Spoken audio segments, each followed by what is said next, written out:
while the most trusted of all had houses given them within the citadel and about the persons of the kings.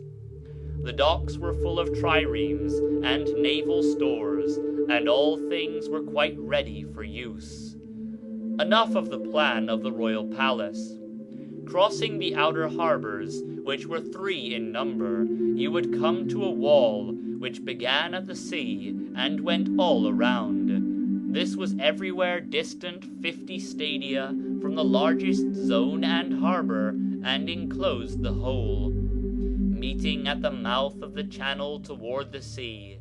The entire area was densely crowded with habitations, and the canal and the largest of the harbors were full of vessels and merchants, coming from all parts, who, from their numbers, kept up a multitudinous sound of human voices and din of all sorts night and day. I have repeated his descriptions of the city and the parts about the ancient palace nearly as he gave them, and now I must endeavor to describe the nature and arrangement of the rest of the country. The whole country was described as being very lofty and precipitous on the side of the sea, but the country immediately about and surrounding the city was a level plain, itself surrounded by mountains which descended toward the sea. It was smooth and even, but of an oblong shape, extending in one direction 3,000 stadia, and going up the country from the sea through the center of the island 2,000 stadia. The whole region of the island lies toward the south, and is sheltered from the north. The surrounding mountains he celebrated for their number and size and beauty, in which they exceeded all that are now to be seen anywhere, having in them also many wealthy inhabited villages, and rivers and lakes, and meadows supplying food enough for every animal, wild or tame, and wood of various sorts, abundant for every kind of work. I will now describe the plain, which had been cultivated during many ages by many generations of kings. It was rectangular, and for the most part straight and oblong, and what it wanted of the straight line followed the line of the circular ditch. The depth and width and length of this ditch were incredible, and gave the impression that such a work, in addition to so many other works, could hardly have been wrought by the hand of man. But I must say what I have heard. It was excavated to the depth of 100 feet, and its breadth was a stadium everywhere. It was carried round the whole of the plain, and was 10,000 stadia in length. It received the streams which came down from the mountains, and winding round the plain, and touching the city at various points, was there led off into the sea. From above likewise straight canals of 100 feet in width were cut in the plain, and again let off into the ditch toward the sea. These canals were at intervals of 100 stadia, and by them they brought down the wood from the mountains to the city, and conveyed the fruits of the earth in ships, cutting transverse passages from one canal into another, and to the city.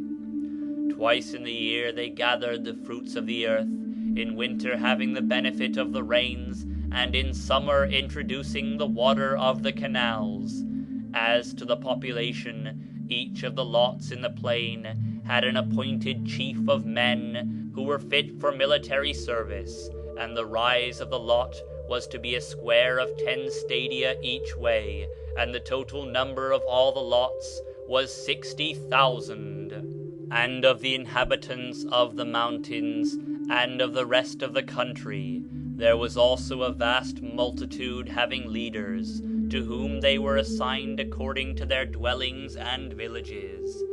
The leader was required to furnish for the war the sixth portion of a war chariot, so as to make up a total of 10,000 chariots. Also, 2 horses and riders upon them, and a light chariot without a seat, accompanied by a fighting man on foot carrying a small shield, and having charioteer mounted to guide the horses. Also, he was bound to furnish 2 heavy-armed men, 2 archers, 2 slingers, 3 stone-shooters, and 3 javelin men, who were skirmishers, and 4 sailors, to make up a complement of 1,200 ships. Such was the order of war in the royal city. That of the other 9 governments was different in each of them, and would be wearisome to narrate. As to offices and honors, the following was the arrangement from the first. Each of the 10 kings, in his own division and in his own city, had an absolute control of the citizens, and in many cases of the laws, punishing and slaying whomsoever he would. Now the relations of their governments to one another were regulated by the injunctions of Poseidon, as the law had handed them down. These were inscribed by the first men on a column of orichalcum, which was situated in the middle of the island, at the temple of Poseidon, whither the people were gathered together every 5th and 6th years alternately, thus giving equal honor to the odd and to the even number.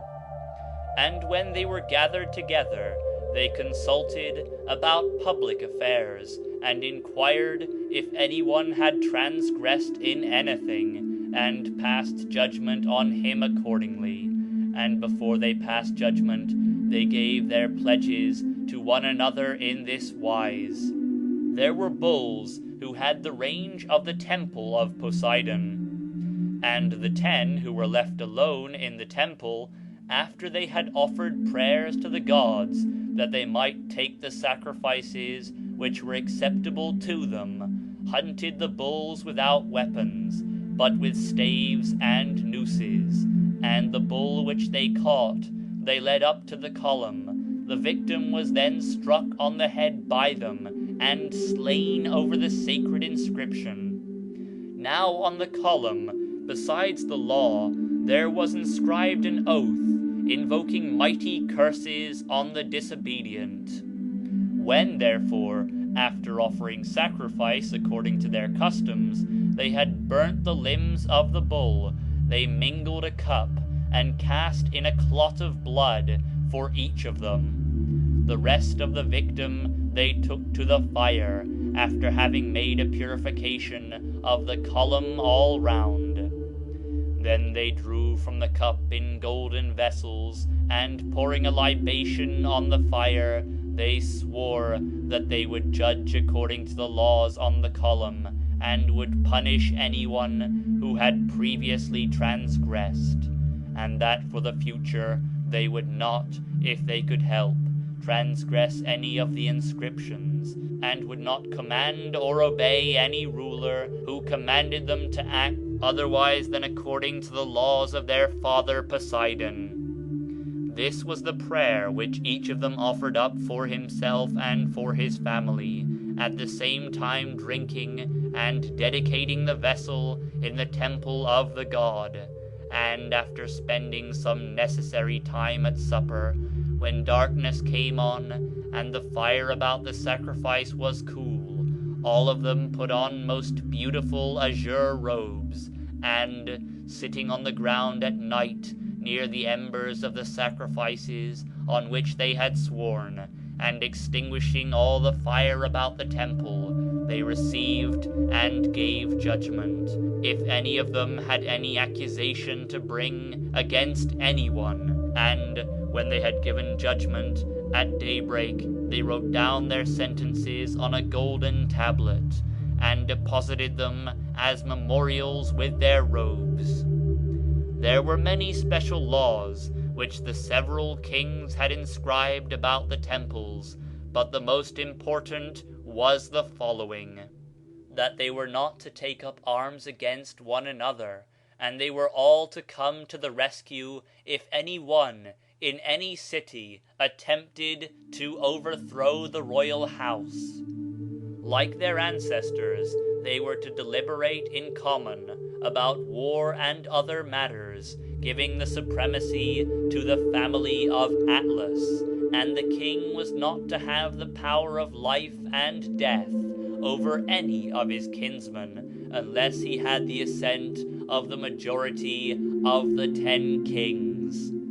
Such was the vast power which the gods settled in the lost island of Atlantis, and this he afterward directed against our land on the following pretext, as traditions tell.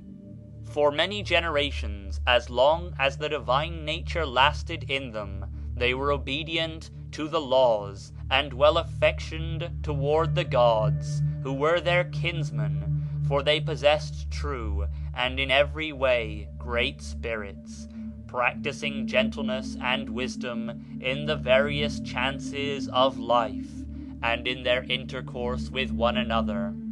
They despised everything but virtue, not caring for their present state of life, and thinking lightly on the possession of gold and other property, which seemed only a burden to them.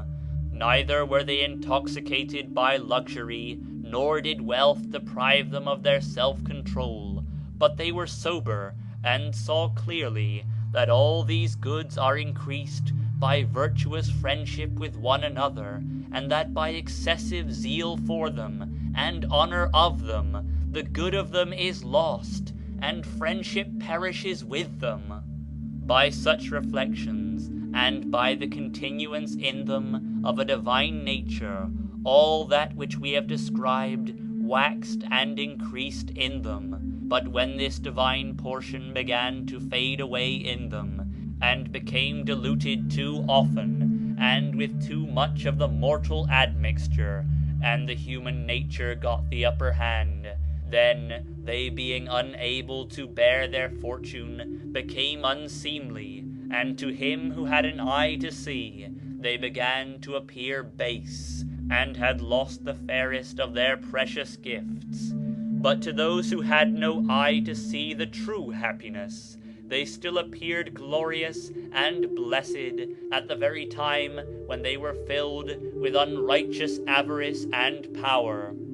Zeus, the god of gods, who rules with law, and is able to see into such things, perceiving that an honorable race was in a most wretched state, and wanting to inflict punishment on them, that they might be chastened and improved, collected all the gods into his most holy habitation, which, being placed in the center of the world, sees all things that partake of generation. And when he had called them together, he spake as follows.